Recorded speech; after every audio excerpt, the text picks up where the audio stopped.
자, 지난주에 같이 나누셨던 말씀 기억하십니까?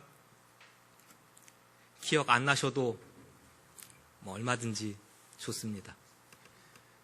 거듭남에 대해서 이야기 드렸었는데, 그쵸? 니고데모하고 이야기, 거듭남의 이야기. 거듭나지 않으면 하나님 나라에 들어갈 수 없다고. 제 이번 주에 설교를 한 3편 준비했나 봐요. 그 다음에 이어서 나오는 사마리아 여인의 이야기 너무나 설교하고 싶고요. 그 뒤에 이어 나오는 양문 곁에 앉아있던 38년 동안 병자로 살았던 그 사람이 고침받던 이야기도 하고 싶고요. 그런데 1년은 52주고 우리에게 주어진 시간은 한정적이니 요거는 좀 같이 짚고 넘어갈게요. 오늘 읽은 부분은 아니지만 니고데모 이야기 뒤에 이어 나오는 선한 그 사마리아 수가성의 여인 이야기는 대조입니다. 예수님께서 거듭남에 대해서 이야기하시고 그 다음에 이어서 이 여인의 이야기를 보여주시는데 이 두 명이 정확하게 대조되죠.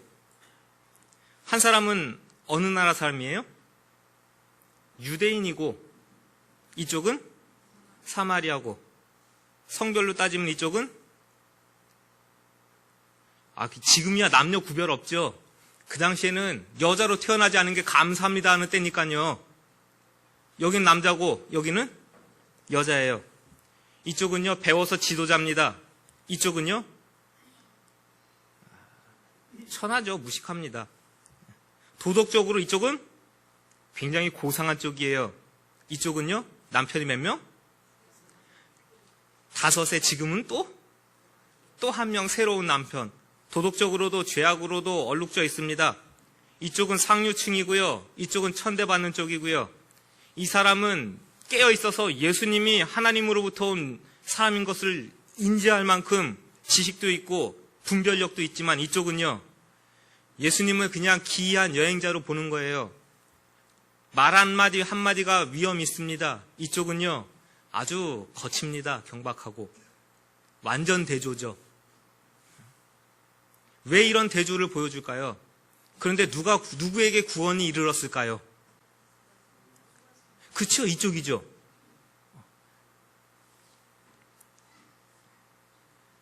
두 이야기에서 굉장히 다른 사람을 보여주는데 예수님이 접근하시는 방식은 한 가지예요. 그것은 이 두 사람이 가지고 있는 아픔에 대해서 지적하는데 예수님이 망설이지 아니하고 주저하지 않으셨다는 얘기입니다. 똑같은 거예요. 이쪽에다가 네가 거듭나지 않으면 하나님의 나라에 들어갈 수 없다라고 선포하신 것과 이쪽에다가 네 남편을 데려와 봐라 얘기한 것은 똑같은 얘기입니다.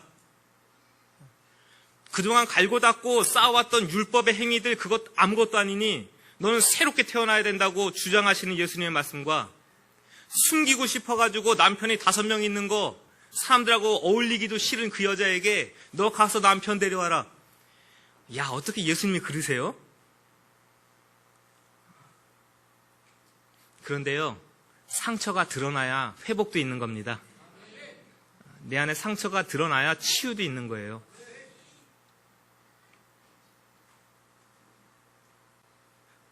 자신의 즐거움을 쫓았든지 삶이 그렇게 흘러갔든지는 어쩐지 모르겠어요. 그것에 대해서는 이야기하고 있지 않으니까. 그러나 그 삶을 청산하게 하고 육신의 갈증을 쫓아서 물을 깃던 삶에 대해서 그것을 청산하고 더 고상한 가치를 향해서 살아가는 삶으로 예수님을 믿고 바뀐 거잖아요. 누구도 만나기 싫었는데 동네로 들어가가지고 나를 변화시킨 예수님을 만나보라고. 내 과거를 알고 내 죄악된 삶을 알지만 그것을 새롭게 변화시키는 능력을 만나보라고. 참된 예배를 가르치는 이 사람을 만나보라고. 하나님과의 참된 교제를 하게 하시는 이분을 만나보라고. 동네에 들어가서 떠들고 다니죠. 수많은 사람들이 이 여인을 보고 나옵니다. 그리고 예수님을 만나요. 나중에는 이 사람들이 그럽니다. 여자여, 너 이제 그만 떠들어도 되겠다. 우리가 이분을 만나보니까 메시아인 줄 알겠다. 그게 사마리아 수가성이라는 동네에 일어났던 일입니다. 예수님의 고향인 갈릴리에서도 아니고요. 유대인들의 성전이 있던 예루살렘도 아니고요. 유대인들이 징그럽게 여기는 사마리아 사람들, 거기서 이 구원이 일어난 거예요. 자, 보십시오. 니고데모 이야기할 때 네가 성령으로 거듭나지 않으면 하나님의 나라를 볼 수 없다. 손들고 어찌 그런 일이 있을 수 있습니까? 그 한마디 이후에 니고데모는 성경 속에서 사라집니다. 더 이상 나오지 않아요. 이 이야기 안에서 안 나와요. 그리고는 예수님의 이야기만 쭉, 사마리아 여인의 이야기에서는 이 여인이 그래도 끝까지 말씀 앞에 있다가 변화된 삶으로 전도하는 이 모습을 보여주세요. 자, 말씀을 대하는 태도입니다. 때로는요, 저와 여러분들을 찌르는 말씀 같을 수 있어요. 우리의 죄악된 것을 자꾸 드러내십니다. 우리의 모난 부분을 자꾸 말씀을 통해서 드러내세요. 근데 아픔이죠. 아픔이에요. 이게 깨지는 건 아픔이에요. 그래서 도망갑니다. 때로는 덮어둡니다. 그래가지고는 우리 안에 새로운 변화들, 새로운 질서들이 세워지지 않습니다. 항상 말씀 앞에 겸손히 서시고, 혹여 말씀이 우리의 어두운 부분을 드러내거든 겸손히 그것을 말씀 앞에 내어놓고 바꾸시기 바랍니다. 그때 새로운 삶들이 자꾸 일어나는 것이죠. 이것은 꼭 한번 짧은 시간이지만 짚고 넘어가고 싶었어요. 자, 오병이어의 기적은 우리가 모두 압니다. 그렇죠? 심지어 교회 안 다니는 사람도 알 거예요. 보리떡 5개와 물고기 2마리로 몇 명이 먹었습니까? 남자만 5,000명. 이 이야기로는 저도 설교를 몇 번 했어요. 예수님이 주셨습니까? 이들이 먹을 것이 없습니다. 그랬더니 누구한테 주래요? 너희들이 좀 주어라, 먹을 거를. 그러면서 5,000명에게 나눠 먹이시는 장면, 우리 그것은 일단 두자고요. 다 아시는 이야기니까. 몇 광주리 남았습니까? 다 먹고 12광주리를 거둡니다. 자, 오늘 성경 펴셨으면 15절을 읽어주십시오. 시작. 그러므로 예수께서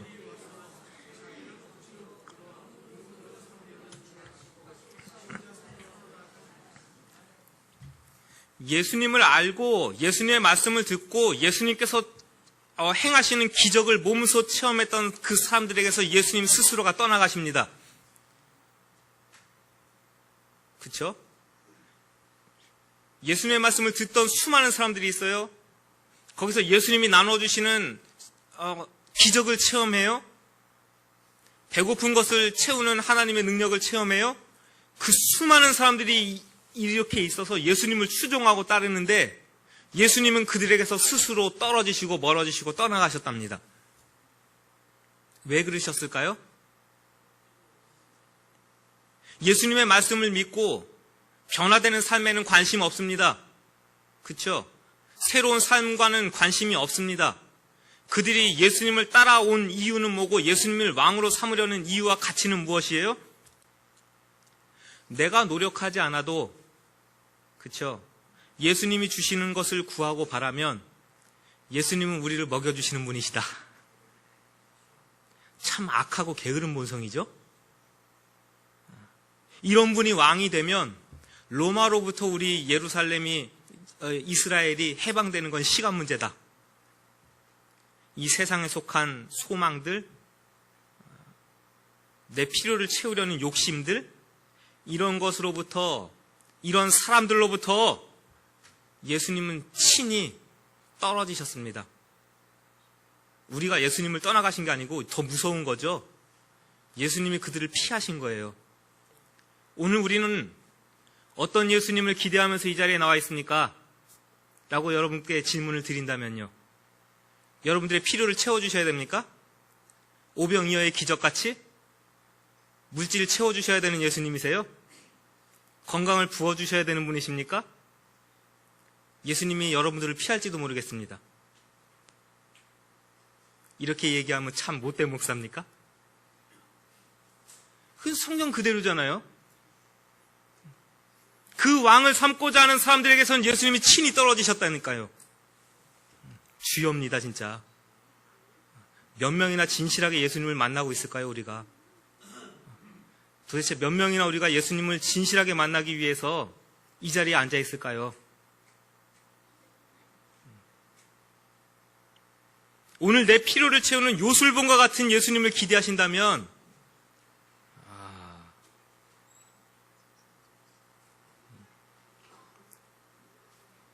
자, 오늘 우리는 참되게 예수님의 길을 따라가야 됩니다. 예수님이 원하시는 바를 알아야 됩니다. 그리고 강한 예수님의 군사가 되어야죠. 물고기 얻어먹고 떡 얻어먹던 사람들 다 떠나갔습니다.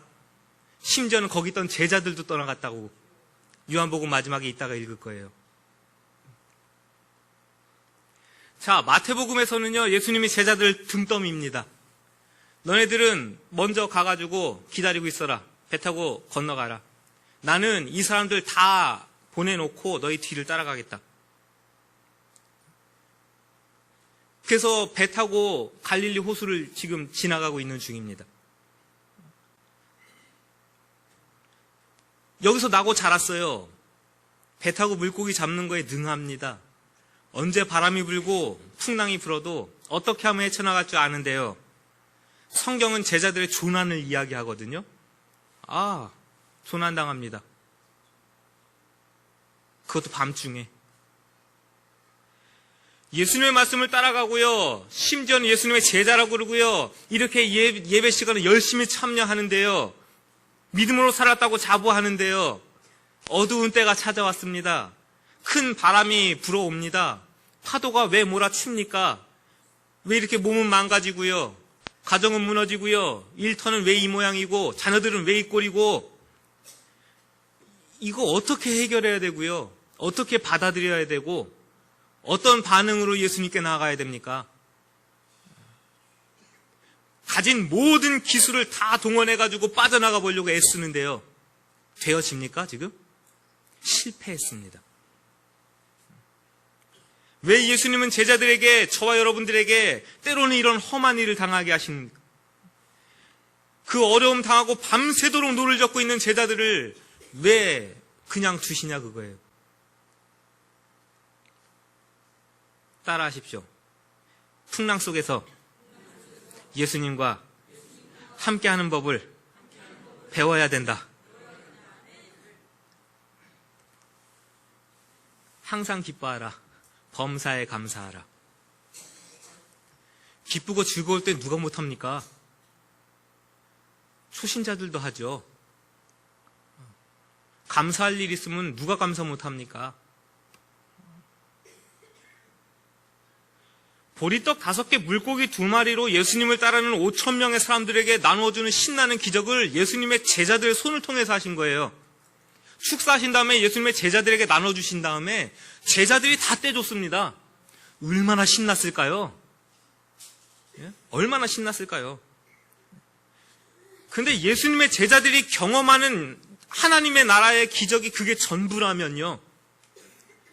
더 이상 그런 것들이 일어나지 않을 때는 모래알처럼 흩어지는 거예요. 예수님이 십자가에 달리실 때는 모래알처럼 흩어지는 거예요. 오늘날도 문제와 어려움을 가지고 교회를 찾았다가 실망하고 떠나는 사람들의 대부분은 무엇입니까? 내가 기대하던 일이 안 일어난다. 내가 기대하던 일이 안 일어난다. 이 문제가 해결되지 않는다. 떠나는 겁니다. 왜 예수 믿는데 풍랑이 오냐? 떠나는 겁니다. 어디까지 못 간 거냐면요. 풍랑 속을 찾아오시는 예수님을 못 만난 거예요. 그 안에 같이 하는 예수님을 체험하지 못한 사람은 그렇게 떠나가는 겁니다. 그래서 예수님은 자기 곁에 두고자 하는 그 제자들을 풍랑 속으로 떠밀었습니다. 풍랑 속에 있게 하셨어요. 더 단단한 신앙으로 만들어 가십니다. 혹여 오늘 그런 시간을 지내실 수 있습니다. 힘겹게 놓여질 수 있고요. 원치 않는 바람이 여러분들을 휘몰아칠 수 있습니다. 그 시간들을 포기하지 마시기 바랍니다. 그 시간에 무너지지 마시기 바랍니다. 분명히 여러분들 더 견고해지실 겁니다. 분명히 더 강해지실 겁니다. 예수님은 결코 혼자 두지 않으십니다. 제자들 홀로 두지 않으셨어요. 따라하십시오. 예수님은 풍랑 위를 걸어서라도 오신다. 여러분들의 삶을 딱 내 이성과 경험과 내 체험으로 딱 정해놓고요. 이 이상은 누가 와서 도와줘도 안 되지 하고 하나님의 능력을 제한하는 겁니다. 제자들도 그랬습니다. 지금 뭘 깨냐면 그걸 깨시는 거예요. 이 밤중에 이 풍랑과 이 파도를 뚫고 누구도 와서 우리를 구원하지 못한다. 그래서 예수님이 오실 때 뭐라고 생각해요, 다들? 와, 내 태어나서 이 바닷가에서 수없는 시간 동안 물고기 잡으면서 사는데 내가 귀신도 다 보네. 예수님이 물 위를 걸어서 오시는데 귀신이 온다. 그래서 다 겁에 질립니다. 예수님 근처에 오셔가지고 뭐라 그래요? 내니 두려워하지 말아라. 예수님의 제자들에게 이 모습을 보여주고 싶으셔가지고 풍랑 속에다 던져두신 겁니다. 떡만 얻어먹고 물고기만 얻어먹던 자들은 물 위를 걸어서 오시는 예수님을 경험할 수도 없고 볼 수도 없습니다.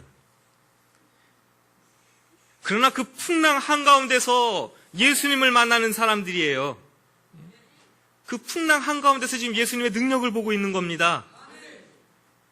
그 사람들은 풍랑 속에서도 기뻐하고 감사하는 거예요. 그래서 항상 기뻐하고 범사에 감사할 수가 있는 겁니다. 예수님의 제자들 또한 그 풍랑 위를 걸어갈 수 있음을 보여주시죠. 베드로를 통해서. 오늘 요한복음에 안 나왔지만 용감한 제자 베드로가 손들고 얘기합니다. 주여, 이게 진짜고 사실이라면, 이 풍랑 위를 걸어오신 예수님이 진짜고 사실이라면 자기만 그러지 말고 저도 좀 한번 하게 해주면 안 돼요? 그랬더니 예수님이 오케이 와라. 그래서 예수님 바라보면서 열심히 걸어가다가 우와 진짜 된다, 신난다. 그게 잠시죠? 그게 우리의 믿음의 잠시입니다. 조금 가다 보니까 뭐가 보여요? 내가 지금 미쳤지, 지금 어디를 걸어가고 있는 거예요? 바다 위를 내가 떠 있네? 이게 가능해? 불가능하지? 빠져 죽어야 되는데? 하면서 밑을 쳐다보는 순간 쑥 빠지니까요. 다시 붙잡아 주세요. 그게 우리예요. 그게 우리인 걸 아시기 때문에 예수님은 우리에게로 오셔요. 우리의 배 안으로 들어오십니다. 그렇죠? 예수님이 제자들의 그 약한 믿음을 아시고 연약함을 아시기에 그들의 배 안으로 들어가시고 함께 하시는 겁니다. 때로는 이유를 알 수 없죠. 왜 여기다 두십니까? 왜 이런 일이 있습니까? 왜 이런 풍랑을 내가 만나야 합니까? 돈도 생명도 시간도 명예도 다 예수님께 맡길 수 있는데요. 우리가 제일 못하는 것 중에 하나가 이런 겁니다. 이해가 안 되는 거예요. 그 의미를 주님께 맡기는 거.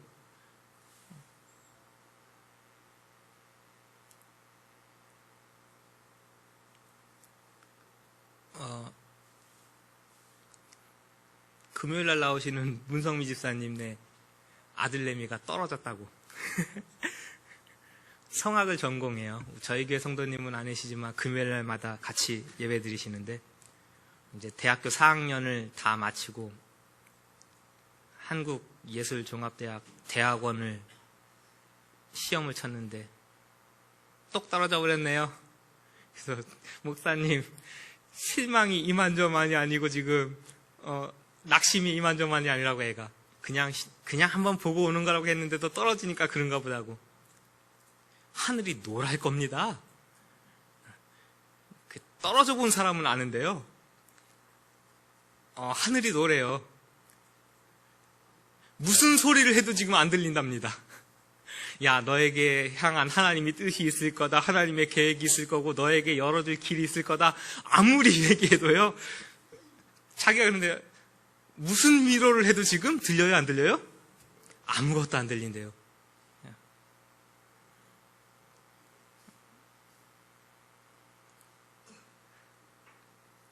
여러분, 이 말씀을 잘 들으시기 바랍니다. 저에게도 여러분들에게도 그런 일들이 있어요. 도무지 누가 뭐라고 얘기해도 안 들려요. 왜요? 왜? Why? 왜 물음표가 수백 개씩 붙는데요? 왜 나한테 이런 일이요? 왜? 많이 했어요, 저도. 얼마나 속상한지 몰라요. 저는 속으로 하나님 왜요? 그러는데요. 저랑 같이 사는 저쪽은요, 아주 성격이 급해가지고 많이 나와야 돼요. 아니, 어떤 목사님은 교회에서, 한국교회에서 학비 대줘, 생활비 대줘, 다 대주면서 아무것도 안 하면서 공부만 하고 있는데요. 왜 우리 남편 목사는 나가가지고 맨날 일해야 돼요? 새벽부터 나가가지고 떡 나르고 있고요. 맨날 야채 사고 있고 과일 사고 있고요. 왜 목사가 그래야 돼요? 물음표 수백 개씩 붙으면서요. 차 타고 오면서 그래요. 왜 하나님은 우리한테 그러시지? 지금은 기억할지나 안 할지나 모르겠지만 그 기간이 5년이에요. 5년 동안 하루도 빼놓지 않고 하나님 왜 나한테 이러세요? 왜 그러세요? 하고 물음표 수백 개씩 붙여가면서요. 몰라요. 왜 그러시는지. 그때는 몰라요. 하나님의 뜻이 있으시겠지.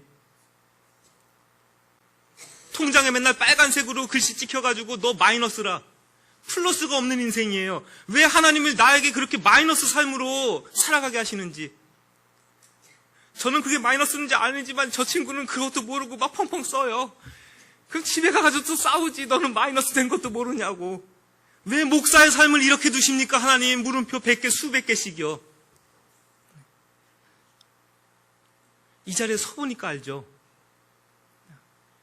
그렇게 마이너스 삶을 살아가고 계시는 많은 성도님들이 계시다. 왜 헌금 안 하십니까? 믿음 없으니까 못하지. 제가 마이너스 삶을 안 해봤으면 이 말을 가감없이 쉽게 했을 거예요. 그럼 못하겠어요, 그렇게. 제가 마이너스 돼가지고요, 목사가 헌금할 돈이 없어서 헌금 못 해봤으니까. 하나님의 뜻이 있는 겁니다. 오늘 풍랑 속에다가 집어넣은 이유는 제가 봤을 땐 두 가지로 볼 수 있어요. 왜 제자들을 풍랑 가운데 넣는지에 대해서 침묵하고 있어 보여요. 그러나 단서는 찾을 수 있어요. 21절입니다. 같이 읽습니다. 21절이요. 시작. 이에 기뻐서 배로 영접하니 배는 곧 그들이 가려던 땅에 이르렀더라. 하나의 힌트는 영접입니다. 영접이에요. 왜 우리 가운데 물음표를 막 두게 하시느냐? 여러분들 생기죠? 물음표가 분명히 생길 거예요. Why me? 왜 나한테 이러세요? 그때 이 영접이라는 단어를 떠올리시기 바랍니다. 아하, 문제를 바라볼 때가 아니다. 풍랑을 바라볼 때가 아니고 파도를 바라볼 때가 아니니 지금 우리는 뭐 할 때다? 예수님을 영접할 때다. 말씀을 통해서 지혜를 얻으시기 바랍니다. 문제를 바라보면 원망합니다. 파도 바라보면 빠집니다. 그렇죠? 예수님을 바라보면 걸어갈 수 있는데 우리의 눈은 파도가 얼마나 큰지, 내가 이걸 넘어갈 수 있을지, 이 풍랑을 헤쳐갈 수 있을지 머리 굴리잖아요. 내가 그동안 해왔는데 열심히 노 저어보잖아요. 예수님을 영접할 때입니다. 그 문제 가운데 예수님을 모셔드릴 때입니다. 지금 여러분 가정 가운데, 일터 가운데 예수님을 영접할 때인 줄 아시기 바라고, 이 시간 전심으로 주님 앞에 나아가시기 바랍니다. 또 하나의 힌트를 제가 발견하는 것은 요한복음 맨 마지막이에요. 뒤로 좀 넘기십시오. 요한복음 6장 굉장히 길죠. 71절까지 있는데 주제는 하나입니다. 생명의 떡이신 예수님. 66절을 읽어주시겠어요? 시작. 그때부터 그의 제자 중에서 많은 사람이 떠나가고 다시 그와 함께 다니지 아니하더라. 그렇죠. 제가 서두에 분명히 말씀드렸죠. 물고기 보리떡 얻어먹으면서 예수님 따라다녔던 수많은 사람들, 예수님의 가르침이 이상하다, 이해가 안 된다, 이거 어떻게 받아들여야 되냐, 혼란이 있는 순간부터는 다 떠나가고, 심지어 얻어먹던 자들뿐만 아니라 예수님의 제자라고 자청했던 수많은 제자들이 예수님 곁을 떠나가고, 그 이후로는 다시는 예수님과 함께 다니지 않았대요.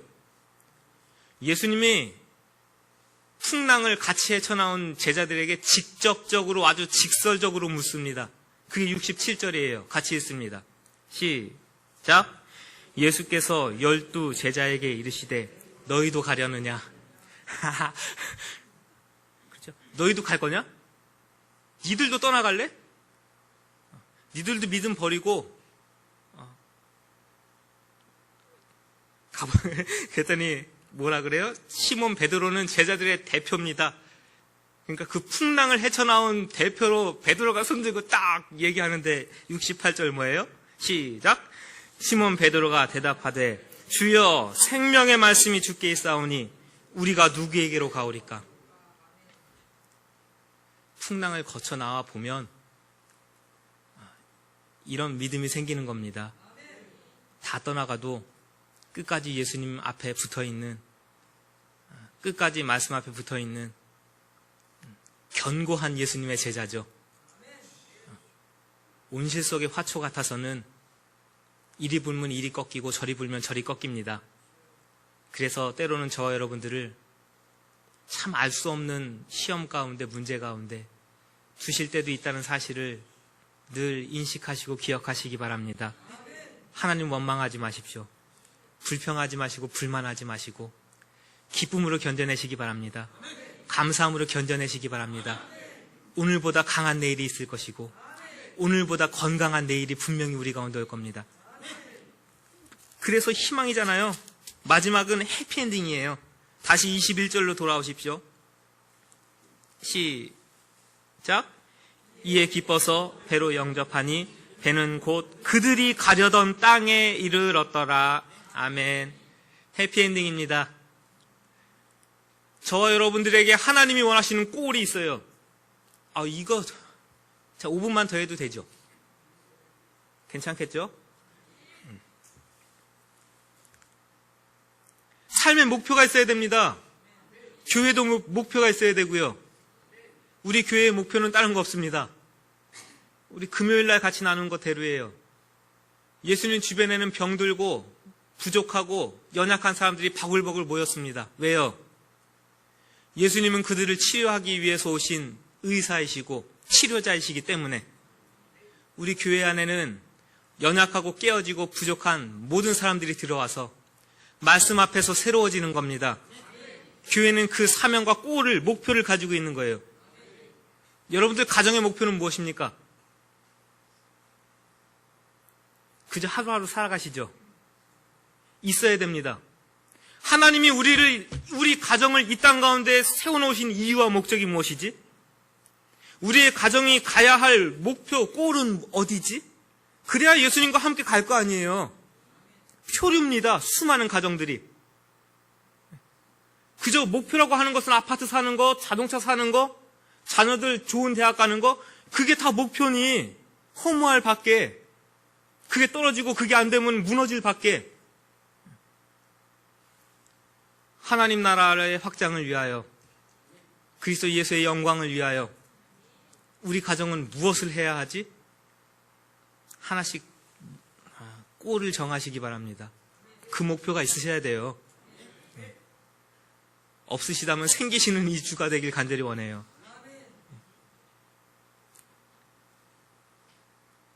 또 한 가지, 이렇게 설교하면 또 꼭 이러신 분이 있어서 노파심에 짚고 지나가는 겁니다.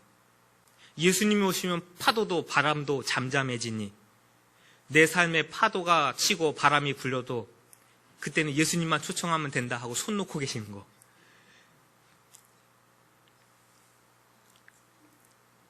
게으르지 마시기 바랍니다. 말씀을 핑계로 게으르면 안 됩니다. 열심히 노젓고 있는 거 보시면서 최적의 시간에, 최상의 시간에 찾아오신 거예요. 그리고 도와주십니다. 힘내서 열심히 살아가십시다. 그럼 하나님께서 분명히 도와주세요. 예수님이 함께 계실 때 방향을 잃지 않고 궁극적으로 하나님이 원하시는 목표에 우리가 달아듭니다. 여러분들의 삶이 방향을 잃지 않길 간절히 원하고 예수님이 원하시는 아름다운 목표로 쉼없이 끊임없이 달려가서 주님 앞에 설 때에 부끄러움 없는, 잘했다 칭찬받는 우리의 삶, 우리의 가정, 교회 되길 간절히 원합니다. 이 시간에 같이 한번 우리 기도하면서 삶의 자리로 나아갑니다. 하나님, 혹여 저와 여러분들 가운데 주님이 주시는 풍랑이 있을 수도 있습니다. 아픔이 있을 수도 있습니다. 주여, 우리 가정 가운데 예수님을 모시길 간절히 원하고 이 문제들 가운데 주님을 모셔드리길 간절히 원합니다. 혹여 의심하고 있습니까? 불안해하고 있습니까? 주여, 우리에게로 오시고 나는 주님을 영접하길 간절히 원하고, 그래서 예수님과 함께 하나님이 원하시는 목표를 향해서 힘있게 달려가는 우리가 되어지길 간절히 원합니다. 내 모습이 되어지길 간절히 원합니다. 주여, 오셔서 도와주시고 오셔서 평안을 명하시고 하나님의 능력을 부어 주옵소서. 그저 먹는 거, 채워주시는 거, 그것만 바라면서 예수님을 쫓아다니던 그 수많은 사람들, 그러다가 예수님을 떠나버렸던 수많은 사람들과 같이 내가 되지 않길 간절히 원합니다. 진실한 믿음으로 주님께 붙어있고 시련과 풍랑 속에서도 강해지고 더 견고한 신앙으로 주님을 따르는, 예수님 옆에 꼭 붙어있는 참된 제자의 삶, 변화된 제자의 삶이 나에게 일어나길 간절히 원합니다. 이것이 오늘 우리의 기도의 제목이고 우리가 바라는 바입니다. 같이 한번 이 기도의 제목으로 기도하고 우리의 삶의 자리로 나아가도록 하겠습니다. 같이 기도합니다. 오늘 요한복음 6장 같이 읽습니다. 풍랑 위를 걸어오시던 예수님을 보여주십니다. 혹여 우리 가운데 아픔이 있습니까? 때로는 걱정거리들이 있습니까? 때로는 이유를 알 수 없고 왜 이런 일을 당해야 되는지 알 수 없는 그런 고통들도 있습니까? 지금 우리 모두가 예수님을 영접해야 될 때인 것을 알게 하시고 전심으로 예수님께 나아가고 예수님을 모셔드리는 우리의 삶이 되길 간절히 원합니다. 예수님과 함께 헤쳐나가는 믿음이 있을 때에는 흔들리지 않았습니다. 너희도 나를 떠나려는 할 때에 이 풍랑을 헤쳐나온 제자들은 끝까지 예수님께 붙어있는 강한 믿음으로 서 있습니다. 우리의 모습이 그렇게 되길 간절히 원합니다. 어떤 상황 가운데서도 기뻐하며 어떤 상황 가운데서도 예수님과 함께 감사할 줄 아는 굳건한 믿음으로 우리가 서 있길 간절히 원합니다. 인내하는 믿음을 부어주시고 시련을 헤쳐나갈 수 있는 능력을 우리 위에 부어 주옵소서. 예수님과 함께 주님이 원하시는 그 목적지를 향해서 힘있게 달려가는 우리의 가정, 우리의 교회, 우리의 삶이 되어지도록 한 주간도 우리에게 능력과 힘을 부어 주시옵소서. 어려운 일 만날 때마다 함께 하시고 도와주시고 물 위를 걸어서라도 풍랑 위를 헤쳐서라도 우리에게 오시는 그 예수님을 우리가 힘있게 붙잡는 한 주간 삶 되어지도록 우리의 삶을 도와주옵소서. 예수님의 이름으로 기도하옵나이다. 아멘.